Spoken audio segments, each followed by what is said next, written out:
Hey guys, welcome back to another video in C programming course. Myself, I'm Anand Sanhar and I'm a campus report for. So without any further ado, let's move on to today's agenda.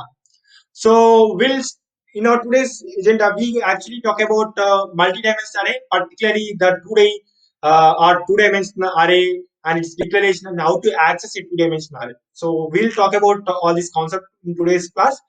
So what exactly mean by multi-dimensional array? So now let me open my code blocks first, and I'm going to create a new project here. C programming. I'm going to choose a C programming, and then I'm going to choose a title as array part two, and I'm going to click on the space icon and then double click on this main.c. So I'm going to remove this default code here. So what exactly mean by two-dimensional array? So two-dimensional array is nothing but an array of arrays. The data of multi-dimensional array are stored in tabular format. In a tabular format. When it comes to single-dimensional array, we actually stored in a single row, right? In a particular row, we stored all our data in a in a continuous memory allocation, right? Isn't it? Like next to each other, we already stored data in a single dimension array. When it comes to two-dimensional array, we store it in a tabular form. How it represented? It is represented as tabular format. I will also going to show you how it actually represent everything. So let me write first here how to declare in, and then I'm going to show about it. So let me write 2D here. 2D array declaration. Array declaration. So today array declaration. So now what I'm going to do is, so how to declare a two-dimensional array. So first we'll start with the data type here. How we write it in our single dimensional array. The same thing we're going to proceed here as well. And again the array name here we're going to write the array name. We're going to write the array name, and then square brackets. Within the square brackets, we're going to mention the dimensions here. What size of an array? We're going to mention in this way. So this is what the syntax for the two-dimensional or 2D array declaration. This is what we're going to do, how to declare a two-dimensional array. So this is what the syntax for the two-dimensional array. So let me write in a example format. So the data type I'm going to choose as an integer here, and the array name going to be a here, and I'm going to choose the array size as 10 and 10 here. So this is what a declaration for array, two-dimensional array. So now what I'm going to do is, so this is what the representation, the declaration of a two-dimensional array. So now let me show you how it actually represent. When it comes to single dimensional array, we actually store in a continuous memory allocation. Even already shown in the how it actually represent in a single row. It's going to be represented in a single row. Are you going to allocate memory, a continuous memory allocation? So I already shown the representation for single dimensional array in our previous class. And if you haven't checked the video, please do check the video and then come back here. So I'm going to show you how actually represent two-dimensional array. Let me open the Google here. I'm going to open uh, I'm going to type here multi-dimensional array. I'm going to type multi-dimensional array in C. I'm going to type in this way. So let me open this Greek for Geeks site. It's one of my favorite site. So this is what the syntax for we can have a n number of dimensions. It's not about two-dimensional or three-dimensional. We can have n number of dimensions. So that's not an issue. And coming to two-dimensional array, we already discussed the dimensions, like how the syntax works and declaration. If it is a three-dimension, then we can going to have in this way. If it is four-dimensional, we're going to add one more square brackets, and then we'll add the size of that particular dimension. And then so comes to two-dimensional array. So this is what how represent the two-dimensional array look like. So this is what two-dimensional look like. So if you want to store a data in a in this particular uh, in this particular data column, so then you have to mention if you want to store it in a row 0 and column 0, then you have to mention that particular 0 and 0, the position for the index. You have to mention in this way. If you want to get the data of row 2, column 2, then you have to mention an index as a 2 and 2. This is what you're going to get the data from that get table for. And as I told you earlier, if you want to like how two-dimensional or multi-dimensional are represented as in a tabular format. I have already told you in the beginning of the class. So the same way how this is what the representation for two-dimensional array. So it will be stored in a tabular format. So if you want to get a data, then you have to mention this particular indexes. Let me open the code blocks and then give an example for it. So if you want to get a data, then we have to mention the print percentage d here, and then the array name as and array, and then this particular position you have to mention by positioning the indexes. So if you want to get the data of row 1 column 1, then you have to mention 1 1. So that's what we already discussed. So that's what I have written here. So 1 1 here I have written that one. So now what I'm going to do is, so let's discuss with some example. So this is what, if you want to access the data, then you have to do in this way. Um, Let me give an example. So let's give an example. So we are on about the matrix, right, isn't it? So matrix we can actually write it a coding format. Like we are going to use in a two-dimensional array. If you want to display matrix, or if you want to add a two matrix or subtract two matrix, anything we can use. We going to use this two-dimensional array. With the help of two-dimensional array, we can achieve the matrix structure. So let me take an example of matrix. So first, what I'm going to do is, we already declared the array here as A. So I'm going to declare few more variables I, J, M, N, and then I'm going to ask the user to enter number of rows. I'm going to ask the user to enter number of rows, and then I'm going to use a scanf function to get the data from the user. I'm going to store it inside the matrix. Sorry, inside this yum variable. So we are asking the user to enter the number of rows. So I'm going to store it inside the yum. Again, I'm going to ask the user to enter the number of columns. I'm going to ask the user to enter number of columns here. So I'm going to ask the user to enter, and then I'm going to give a scanf function to get the data, and then I'm going to store it inside the n. Next, what I'm going to do is, I'm going to take an input from the user for matrix in this format. Input for matrix.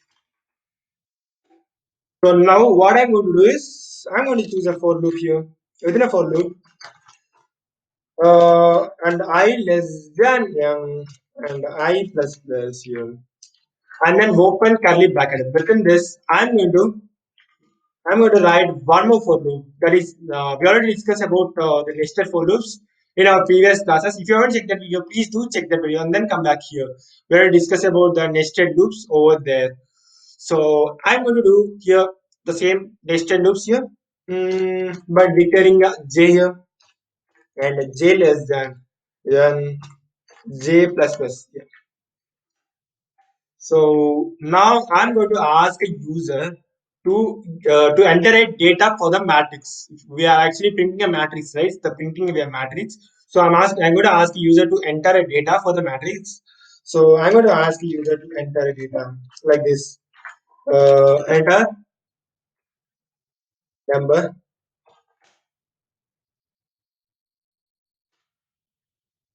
In this particular row and column, that's the reason I'm just mentioning this square brackets. So it will represent as a. So I'm going to ask, like, I'm going to display the I and J here every time, so that we're going to display as our the tabular format, like each particular row and column we are actually taking an input from the user, so that user can easily understand what actually we are asking the user to enter a data. So now I'm going to give a scanner function to store it in a to store it in a matrix inside a matrix. So I'm going to store it inside A of I and A of J. So now what I'm going to do is, so we're done with this taking an input from the user for the matrix. Now what I'm going to do is displaying a matrix,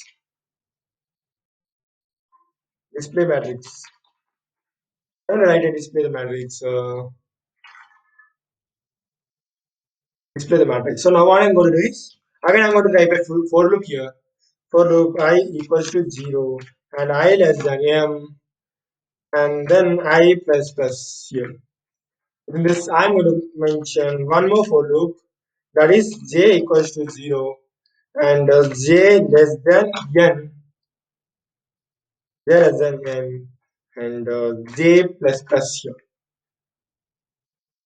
Now what I'm going to do is, here I'm going to print the data. Here I'm going to print the data.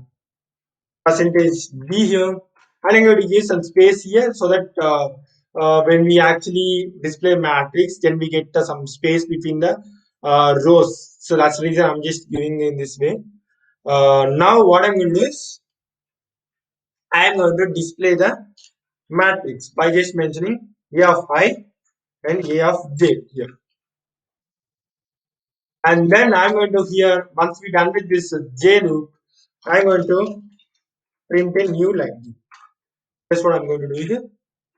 I'm printing a new line. So now I'm going to display first of all, I'm going to display it, and then let's discuss if you have, even if you haven't understood this particular code, I'm going to explain it. Don't need to worry about much. I'm going to explain it, the code, how it actually internally works and all. I'm going to explain it. Don't need to worry about much. So first, let me give a let me enter the first output, and then so that you can get some clarity how it actually working. So that let's and again come back to the code, and then let's discuss how the code is working. So that going to be more clear idea for you as well. So let me enter the number of rows here. I'm going to enter the number of rows as 3 and number of columns as 3. So 3 by 3 matrix, I'm going to enter 3 by 3 matrix. So it asking me to enter a number in 0 and 0 position. So let me open the again this Chrome, the Greek for Greek side. So here we have, if you want to enter a data in this particular row 0 and column 0. So that's what we are asking here as a 0 and 0 position. That's the reason we have given in this particular when we are actually printing our data, enter a number in a percentage d and percentage d within a square brackets, and we are printing the I and j here. So that's the reason we have given in this particular square brackets to get in output in this way, so that user can get some clarity how wow, in what particular data we are actually asking to enter it. So that's the reason we have given in this way. Even if you haven't given that also, it's also going to work. But I want to just give for getting better understanding for the user. So that's the reason I have given in this way. So now let me enter a data for it. And I'm going to now it asking me to enter a zero row and column one for data. I'm going to enter two, and now it asking zero row and column two data. And I'm going to enter one. Now it asking row one and column zero data. So I'm going to give two here and one and row one column one. I'm going to give three here. Row one column two. I'm going to enter row two column zero. Row two column one. Row 2 and column 2 as well. So I'm going to give this way. So we got the output as in the matrix format. So this is what the matrix format, the 3 by 3 matrix. So that's the reason we have given this. With the help of two-dimensional array, we can actually get this. We can actually print this particular structure. So let me open my code blocks again. So here we have, so let me explain the code once again. So we have declared two-dimensional array with a size of 10 and 10. And again, I'm asking the user to asking the user number of rows that he want to, and he or she want to print a matrix as. So I'm asking it, and I'm storing it inside M here, and the number of columns I'm storing it inside N here. And now when it comes to nested for loop, we already discussed about nested loop for loop, and how it actually works and all, everything we already discussed. If you haven't checked that video, please do check that video and then come back here. So now when it comes to input for matrix, so here we have a for loop, nested for loop. Like until this condition is true, we're going to keep on, uh, keep on printing all this, keep on execute all these statements inside this for loop. So here we have one more for loop inside this one, and if I is equal to 0 and j is equal to 0, and it's going to keep on printing it until this condition is true. Actually, here when it comes to here, I less than m, m going to replace by whatever the rows that the user enters here. I already entered the row as 3, so it's going to replace here the m going to replace by 3 here. That when we actually run this particular code internally, this is what the procedure going to happen internally. It's not going to happen in a visibility, like it's going to happen in a internally internal backgroundly, it's going to happen everything. So here the n going to replace by again 3 here. So we already entered the column as 3 as well, so we're going to replace by 3 here as well. So when we actually run this particular code, you're going to keep on asking as the enter a number for that particular column and the particular row and column. So we are asking this way. So we are and the same way, and as well as we are also entering the particular data for that particular row and column number, and then finally we are printing this matrix. So that's what we have done this. So here we are actually asking user to enter data, and then we are scanning the data into our array, and then finally we are displaying this particular code by using again the for loop. So because we have in a tabular format, right, isn't it? So we want to access all the data, so that's the reason we have given again the for loops here, nested for loops. So as 0 I0 and j0. So when it comes to here, so here we have, when it comes to 0, so 0 and 0 position, we have entered 3. So it's going to show it in this format, and 0 and 1, and we have entered 2 here. So it's going to store a 2 here, and 0, 0 and sorry, 2 here. It's going to store, we entered as 1 here. So we're going to we're going to enter in. So when we actually displaying the output, how we got it at output 3, 2 and 1. So this is what the first row is. So this is what the first row represents. So that's what we are actually achieving from this particular for loop here. So if it I is equal to 0, then we actually like achieving in this format. So that's what we have done in this particular for loop. So that's all from today's video, guys. So thank you for watching.